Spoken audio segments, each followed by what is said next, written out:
Expedition Station on Space to Ground. Welcome to Space to Ground, your weekly look at what's happening on board the International Space Station. I'm Crawford Jones. Expedition 44 saw its first full week with a 6-man crew, and it was a busy one with a big focus on spacewalk prep.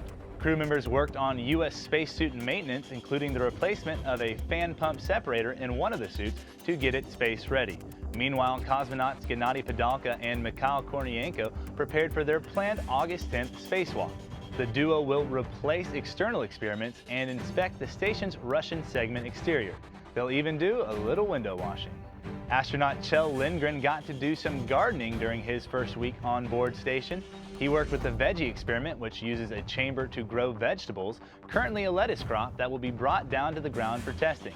The hope is for long-duration space travelers to grow their own food, and later this year, the astronauts will actually get to sample these space crops for the first time. This week, Mitch wants to know if future spaceships on their way to places like Mars will stop over at the space station first. Well, the station is being used as a stopover, just not in the way you might think. There are no plans to use the ISS as a literal launch point to deep space, but we are using it to learn about what we need to take us there.